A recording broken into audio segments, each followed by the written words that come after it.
Shalom, shalom, shalom. Je suis l'apôtre Maman. J'espère que vous allez bien. Moi, je vais bien par la grâce de Dieu. Je viens vous faire cette vidéo pour vous annoncer notre rentrée par cette veille de prière. Nous sommes au 8e mois et généralement en Europe ici, le 7e et le 8e mois sont des mois de vacances. Donc la plupart des personnes sont en vacances, moi je suis en vacances. C'est pour ça que vous avez vu un peu sur notre chaîne École Lester, mes pages Facebook, beaucoup de mouvements. Je n'ai pas été très active parce qu'il faudrait que moi-même je prenne un temps de repos. Donc, qu'à cela ne tienne, même si nous sommes en vacances, nous sommes en prière. Même si nous sommes en vacances, nous n'arrêtons pas les activités spirituelles parce que être enfant de Dieu, c'est toute une vie. On n'arrête pas d'être un enfant de Dieu. On est enfant de Dieu à vie. C'est notre relation avec le Seigneur. Donc, ce qui est sûr, c'est que la plupart des personnes rentreront des vacances cette semaine, la semaine prochaine. Et au 9e mois, nous entamons les activités, nos veillées de prière. Donc, la veillée de prière du 9e mois, c'est le 1er septembre. C'est le 1er septembre à Palaiseau. Là où nous avons fait la dernière veillée, c'est-à-dire que 8 avenue du 1er mai, 91 s'en va à Palaiseau, à la mission Ephraïm. Nous avons une veillée de prière particulière, une veillée de prière de rentrée. Nous qui rentrons des vacances, les enfants qui vont commencer l'école. Nous venons recommander les 4 derniers mois de l'année entre les mains du Seigneur. Donc ce ne sera pas une veillée, pas comme les autres. Ce sera une veillée. Et pendant notre veillée, nous allons fêter. Nous avons des frères et des sœurs qui ont des anniversaires. Également, nous allons nous réjouir avec eux. Et le thème de notre veillée, c'est détruire l'autel familial. Pendant ce mois, pendant quelques temps, dans mes moments de méditation, ce que j'ai compris en fait, dans ma recherche avec le Seigneur, j'ai compris que les problèmes d'un homme résistent et persistent à cause de ses fondements familiaux ou familial, quelque chose comme ça. Prends ce qui t'intéresse, mais je sais que tu as compris les fondements de sa famille. J'ai compris que pour qu'un homme s'en sorte, quand je dis homme, c'est avec grand H, dans la vie, il ne faut pas te fatiguer à adresser. Quand je parle d'adresser, je pense à un mot anglais, hein, à combattre les fondements de la famille dont tu es issu. L'homme fort de la maison de ton père, de la maison de ta mère. Tu ne dois pas cesser de combattre les fondements de cette famille, les liens de cette famille, les alliances de cette famille. Ce n'est pas une affaire d'un jour, ce n'est pas une affaire de 2 jours. C'est une affaire de toute une vie. Tu dois combattre les puissances maléfiques provenant de ta famille pour pouvoir espérer un jour accomplir ta destinée et réussir ton éternité. C'est pour ça que nous allons commencer cette rentrée-là à combattre ces hôtels-là. Ça peut être un hôtel, ça peut être plusieurs hôtels. Ce sont ces choses-là qui se répètent dans tes familles, qui amènent les gens à répéter les mêmes vies. Vous savez, l'évangile, c'est la répétition. Dans Philippiens chapitre 3, à partir du verset 1, l'apôtre Paul dit « Je continuerai à vous répéter les mêmes choses ». On ne peut pas être fatigué de combattre les hôtels de ta famille. Les hôtels de ta famille peuvent te ramener en arrière à n'importe quel moment. Venir te faire abandonner le lieu de ta bénédiction pendant que tu es déjà à moins de ta bénédiction. Donc, c'est une veillée de prière très particulière. C'est une veillée de prière spéciale. Comme tu es en train de voir l'affiche là, je n'ai pas envie de beaucoup commenter, mais je veux te dire que tu dois être à cette veillée de prière parce que nous allons prier encore. À l'école des Saints, nos veillées de prière sont les veillées de prière où nous prions beaucoup, où nous amenons le peuple de Dieu à prier, à être actif lui-même dans la prière, parce que c'est important, c'est bien compris pour toi, mais c'est encore très bien si on t'enseigne à prier, si on allume le feu de la prière en toi. Donc nous serons là à cette adresse et il y aura beaucoup de surprises. Je ne vais pas beaucoup parler, il y aura des surprises. Alléluia. Donc toi qui vas écouter cette vidéo, il faut que tu passes l'information. Il faut que tu passes l'information là. Donc nous allons commencer notre rentrée. Venez avec vos enfants. Venez acheter vos bouteilles d'huile d'onction. Nous allons les sanctifier. Que chacun vienne avec sa bouteille d'huile d'onction. Nous allons également partager l'itinéraire. Comment faire pour arriver sur ma page Facebook Maman Dédé 2022. Et les autres également sur YouTube. Nous allons partager cela. Il faut que vous soyez là. C'est très important. Et avant de finir ça, il y a une parenthèse. Il y a une de mes filles spirituelles qui, depuis un certain temps, m'envoie, elle me parle. Moi-même, mon message que le Seigneur m'avait donné quand je commençais l'école d'Esther, c'était de préparer les hommes et les femmes à l'enlèvement. Parce que le Seigneur Jésus-Christ revient bientôt. Et depuis un certain temps, j'ai une de mes filles qui écoute des hommes de Dieu qui disent ça. Et elle attire mon attention parce que, étant sa maman spirituelle, quand elle écoute quelque chose, elle revient vers moi pour que je lui explique mieux et que je l'oriente, quelqu'un que je l'oriente. Et alors, depuis un certain temps, elle m'envoie des vidéos de quelqu'un qui fait des recherches et qui dit, il y a d'abord plein de gens qui disent que l'enlèvement pourra avoir lieu en cette année 2023.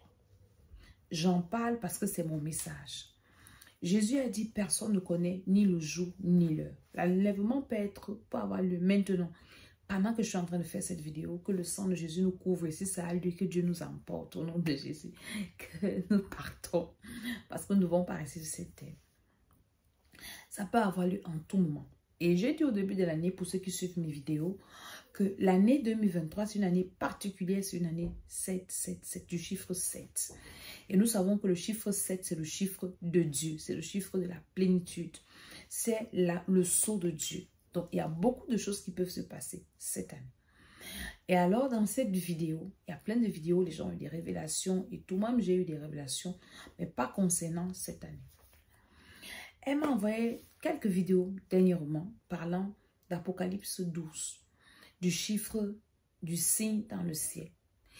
Et beaucoup disent, je viens partager l'information parce que la Bible dit de ne pas négliger ou mépriser les prophéties, de les examiner et de tirer ce qui est bien. Beaucoup disent que l'enlèvement aura lieu cette année. Pour moi, même si l'enlèvement a lieu quand? Que Jésus vienne nous chercher et qu'on dégage de cette terre. Franchement, que Jésus arrive et qu'il vienne nous prendre. Parce que la terre, si à un moment donné, ça saoule, ça nous fatigue. C'est vrai qu'il y en a qui veulent encore vivre, c'est pas qu'on veut mourir. Mais si Dieu a décidé qu'il vient, franchement, qu'il vienne nous prendre. C'est pour ça que toi, tu dois recevoir Jésus-Christ de Nazareth. Et si toi, tu ne l'as pas encore reçu, arrange ta vie. C'est très important. Et alors, dans l'une des vidéos qu'elle m'a envoyées, la personne qui explique, mais avec des manières bizarres que moi-même j'ai un peu, mon attention était un peu tiquée par la fête d'astrologie et ainsi de suite, disant que Jésus revient pendant la fête des trompettes.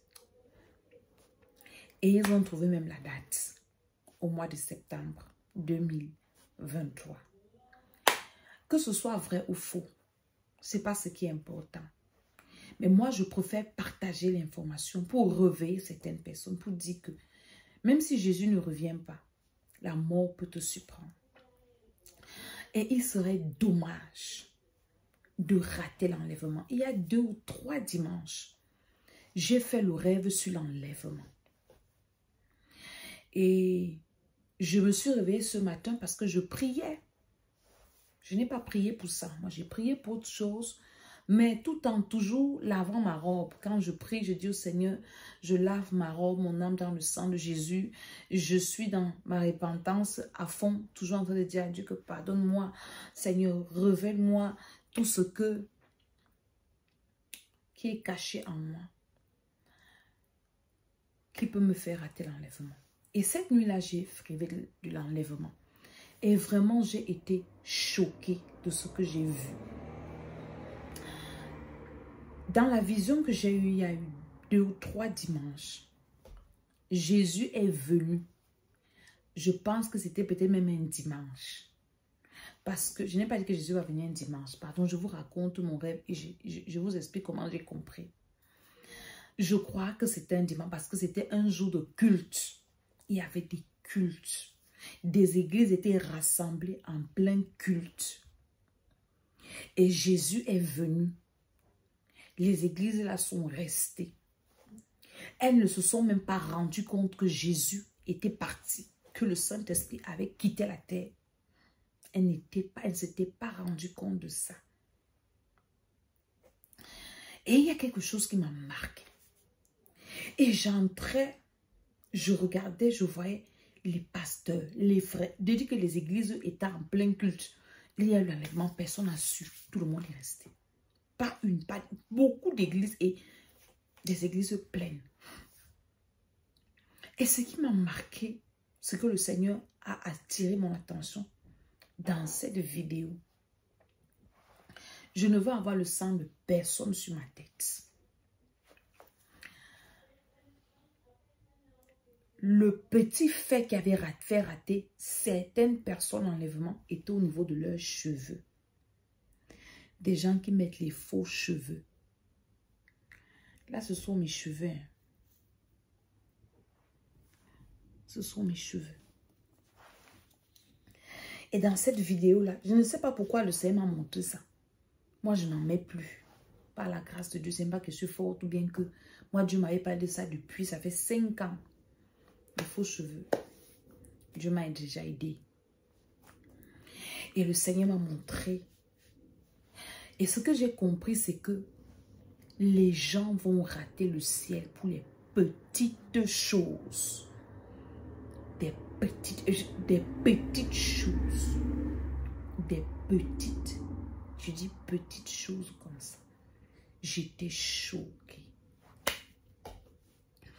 Je me suis réveillée le matin, je dis Seigneur, pourquoi tu me montres ça?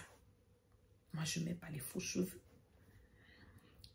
Peut-être, j'ai fait des jours avant de parler de ça. J'ai une servante de Dieu à qui le Seigneur a aussi parlé de ça. Quand moi j'avais commencé, les gens pensaient que j'étais folle. Moi que vous voyez, j'étais la femme d'un grand serviteur de Dieu. Donc j'avais tout intérêt à être bling bling, tout ça là, tout ça. Mais quand le Seigneur commençait à me parler du dépouillement, c'était une guerre pour moi, c'était trop difficile. Du point où même mon défunt époux me combattait. Il y avait des jours, il venait me dire, mais tu es devenue laide. Il me le disait. Mais parce que Dieu m'avait dit ce qu'il m'avait dit. Je n'ai pas dit que c'est la seule chose qui va faire que les gens ratent l'enlèvement. Mais moi, je parle de ce qui me concerne. Je dis des petites choses. Et je me suis rendu compte qu'après l'enlèvement, la petite chose que tu ne veux pas laisser ici, qui va te faire rater le ciel, quand le Saint-Esprit sera parti, tu vas lâcher la chose là. Si c'est ton téléphone, tu vas le jeter. Donc, c'est même à cause de toi que j'ai raté l'enlèvement, tu vas jeter ça. Mais il sera trop tard. C'est pour ça que je veux prier, je veux interpeller tous ceux qui vont écouter cette vidéo. Maman Dédé n'est pas venue juger quelqu'un. Moi, je ne juge pas les gens. Mon travail, c'est d'intercéder pour les gens. Ce n'est pas facile, la marche avec le Seigneur.